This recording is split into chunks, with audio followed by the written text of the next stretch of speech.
In this video, I'm going to cover how to create a PDF of your design history journal out of InDesign.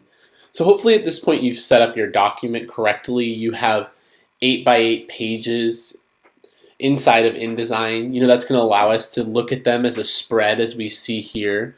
You should have your cover as a single page at the top, and then your back cover at the end is a single page on the left. That's going to allow you, when you export this document, to show the cover by itself, followed by all of these spreads that we see that are connected visually here. It is possible to export this as single pages, and some of you may have done that accidentally, but I'll go over the process of how to make sure that these things connect together as spreads.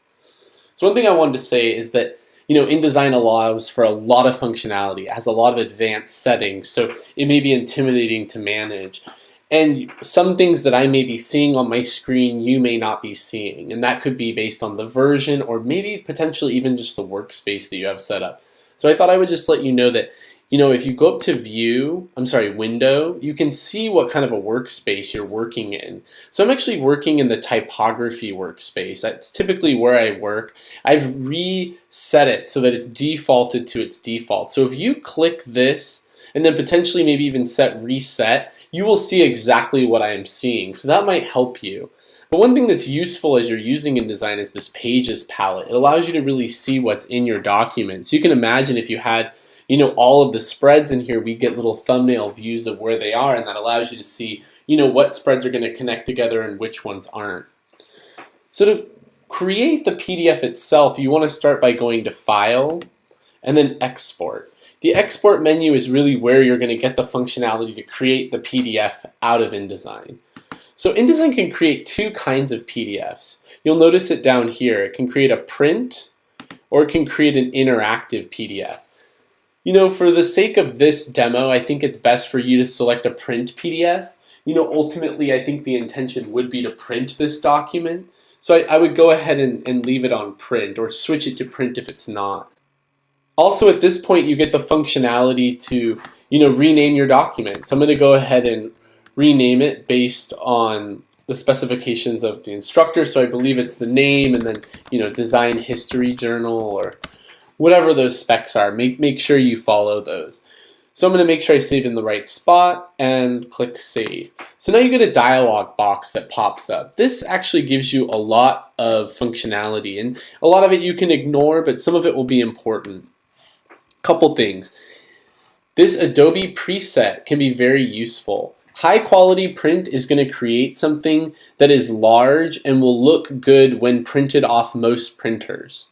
So if your goal is to take this PDF to Kinko's or to print it off your inkjet, this might be where you want to go. If your goal is to send this through email to your instructor or to someone else to review or look at, then you might want to select smallest file size. That's really going to compress the file and allow it to still look good on screen, but it's not going to be something that is print quality. So hopefully that makes sense. I think for the majority of you that are working online, smallest file size is probably going to be what you're going to need. If you are going to take this to get printed, be sure to use a high quality print. But for now, I'm going to go ahead and select smallest file size. The other very important function that you want to select is right here. So this is the area where you get to decide what is actually going to print or export. So you can select all the pages. So that means that all of the pages that you see here from 1 to 16 are going to export in the PDF.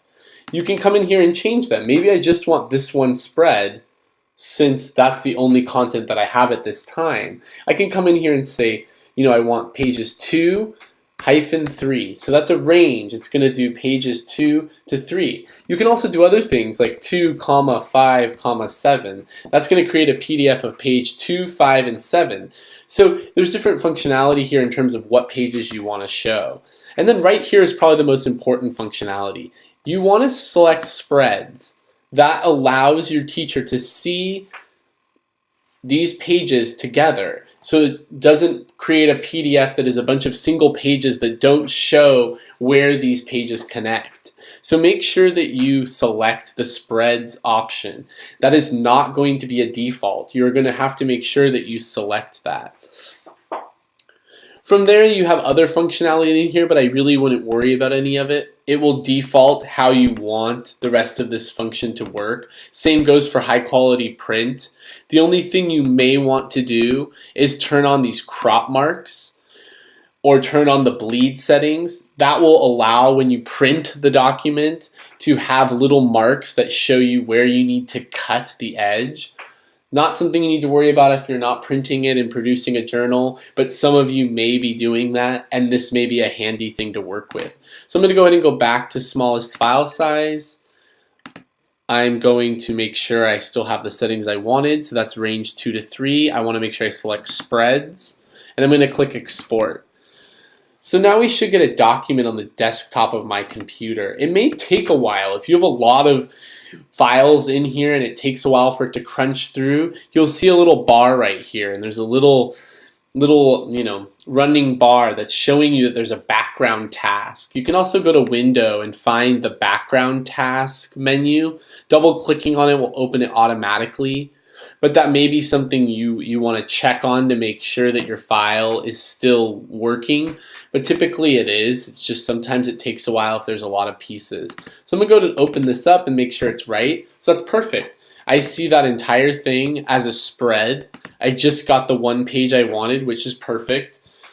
We can check the file size by right-clicking and going Get Info. So I'm seeing that it's only 7 kilobytes. That's perfect. I can definitely email that.